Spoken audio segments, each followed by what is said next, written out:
Wesh les gars, c'est Juan. Aujourd'hui, on se retrouve pour une nouvelle vidéo. Alors, je préviens tout de suite, je suis désolé pour les décalages qu'il y a entre la vidéo et le son. Que j'ai commandé la carte d'acquisition, elle arrive et une fois qu'elle sera là, ça sera réglé. Enfin bref, aujourd'hui, on va parler du match du Barça contre Bilbao, la victoire du Barça 1-0. Victoire assez compliquée à aller chercher aujourd'hui. On a été sauvé par un miracle. Enfin, bon, peut-être pas un miracle non plus, mais on a été sauvé par un joueur qui n'était pas attendu, un joueur qu'on ne connaissait pas, que je ne connaissais pas, Marc Gouillou, un joueur de la Masia, formé à la Masia, apparemment qui a l'air prometteur. Alors je dis pas ça par rapport à son but, je dis ça surtout parce que c'est un joueur qu'on a appelé pour jouer en équipe A. La Masia qui confirme un petit peu son statut de centre de formation gotesque, gros centre de formation. Donc franchement ça fait plaisir. La Masia qui continue à former des joueurs. Alors maintenant, est-ce que ça va tenir sur le long terme? Est-ce que ça va être des joueurs qui vont confirmer ou non? Je pense à Fermin Lopez. Je pense à Lamine Yamal, je pense à pas mal d'autres joueurs qui peuvent rentrer un petit peu dans cette équipe. Donc c'est bien, ils ont du temps de jeu, eux, pour un petit peu faire ce qu'ils ont à faire, pour un petit peu montrer leur qualité, etc. Mais le Barça, le problème, c'est qu'on doit aller chercher des points. Donc là, ça a fonctionné, là, ça a marché, on a eu le petit but du joueur. Mais est-ce que ça va tout le temps passer? Ça va être chaud. On a le Classico dans une semaine en espérant que des joueurs vont revenir. Je ne suis pas sûr de certains retours. Mais bon, pourquoi pas tester. Franchement, j'ai de souvenirs où l'effectif n'était pas au complet pendant le Classico et au final, on gagne le Classico d'une large manière. Donc, espérons que ce soit encore le cas. Pour en revenir rapidement au match, j'ai vu aussi, encore une fois, vidéo que j'ai faite hier par rapport au match du Real, des erreurs d'arbitrage, de grosses erreurs d'arbitrage, encore une fois. Bon, c'est pas un arbitre qui a tué le match.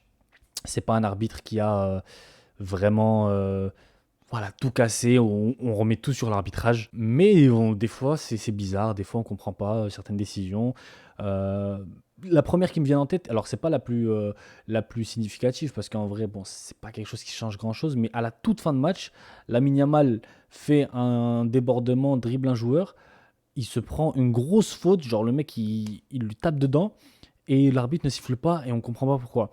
Parce que bon, je pense que son argument c'est l'obstruction, mais dans ce cas de figure pour moi il n'y a pas d'obstruction. Bref, excellent match aussi de Joao Félix.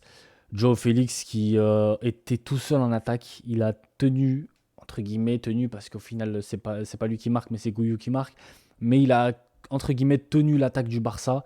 Il a tenté, il a essayé de provoquer, il a essayé de rentrer, etc., etc. Bon, c'est toujours compliqué parce que quand tu es tout seul, tu es tout seul. Pour moi, Ferran Torres ne fait pas un gros match. Certains ont vu en lui, j'ai vu sur les réseaux sociaux que bon, certains voyaient que c'était un bon petit match, mais pour moi, ça sert à rien ce qu'il a fait, entre guillemets, bien sûr. Mais c'est pas un match que je vais relever de Ferran Torres. Gros match aussi de Ter Stegen qui a dû faire 3 4 arrêts. Mais hyper important, hyper décisif. Ter Stegen qui reste encore une fois solide sur cette saison, sur la saison encore d'avant, il est bienvenu. Une fois que, à partir du moment où il a eu le retour d'une bonne défense, je pense à Araujo Christensen, il s'est remis au niveau direct. C'est-à-dire que voilà, il a dit ok, j'accepte, j'ai enfin ce que je voulais, maintenant je vais faire le taf aussi. Voilà pour les points positifs au niveau du Barça, je pense à voilà, Joao Félix comme j'ai dit, je pense à Ter Stegen, je pense à l'entrée d'Araujo, je pense à pas énormément en vrai, hein. Honnêtement, déjà le match était hyper ennuyant. Comme beaucoup de matchs de Liga c'est cette saison. Je sais pas comment c'est possible, je sais pas comment un championnat aussi important peut être aussi soporifique. Mais bref, et sinon pour les points, pour les flops, j'ai cité les tops, maintenant je vais citer les flops. Oriol Romeu qui est totalement en souffrance. Oriol Romeu qui, voilà, on ne sait pas trop ce qu'il fait. Ah oui, j'ai oublié de citer Baldé aussi. Baldé, pour moi, il a quand même essayé pas mal de choses. Il a essayé de percuter, etc. Il a provoqué aussi, donc il n'y a rien à dire aussi sur Baldé. Et du coup, dans les flops, Oriol Romeu, je mets qui d'autre? Gavi, pour moi, il fait pas un bon match. Gavi doit faire beaucoup mieux. Fermin Lopez aussi, Fermin, il doit aussi faire mieux.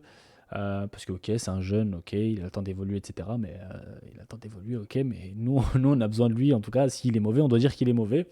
Voilà, Lamine Yamal qui fait une entrée en demi-teinte. Pour moi, il a fait des bonnes choses. Je sais pas quoi regarder. Je sais pas si je dois regarder mon écran avec le retour ou si je dois regarder la cam. Je vais essayer de regarder la cam. Bref. Pour moi, il a fait des bonnes choses, mais il a raté le plus gros malheureusement. Alors on va pas s'arrêter sur ça parce qu'au final on gagne le match. Mais voilà, faut qu'il prenne peut-être plus confiance devant le but, Lamine Yamal. Mais en tout cas, quand il provoque, c'est toujours dangereux. Donc c'est hyper intéressant. Peut-être qu'il manque un petit peu de physique aussi. Je pense à une occasion où il s'est fait vraiment laver par, je sais même plus c'était qui, le latéral de Bilbao. Alors c'était pas Berchiche, mais du coup c'était celui qui l'avait remplacé. Et voilà, je pense que c'est tout. Inigo Martinez, moi il me rassure pas du tout, bien évidemment. Après bon, là en tant que remplaçant, on peut pas avoir mieux. Maintenant, je pense qu'on aura la charnière Araujo Christensen pour le Classico, donc ça devrait le faire. Mais voilà. Franchement, pas grand chose à dire sur ce match. Franchement, ennuyeux. Le Barça qui revient du coup à un point du Real Madrid. Donc, c'est, on va dire, intéressant parce que du coup, il y a le Classico et du coup, avec le Classico, c'est soit ils passent devant ou soit ils nous mettent une avance. Donc on espère que le Barça va gagner, bien évidemment. Et ben, bien sûr, le point noir de cette soirée, en plus d'un match pas ouf, c'est que Gérone est parti chercher la victoire 5-2 contre Almeria, je crois. Donc ça fait mal parce que du coup, eux, ils restent premiers ex aequo avec Madrid. Donc même si on bat Madrid et que Gérone gagne son prochain match, eh ben, on n'est pas premier, malheureusement. Voilà, bon, il faut espérer qu'ils perdent. Mais voilà, il faut au moins aller chercher Madrid. C'est déjà peut-être la plus grosse chose à faire sur cette première partie de saison.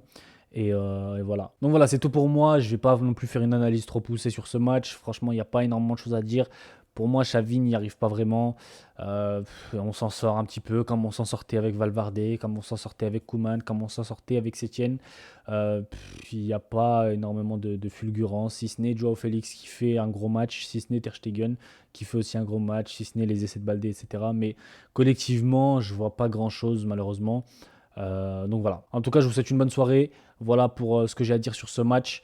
Et n'hésitez pas à liker, à partager, à commenter, tout ça, tout ça. Vous connaissez. Ciao!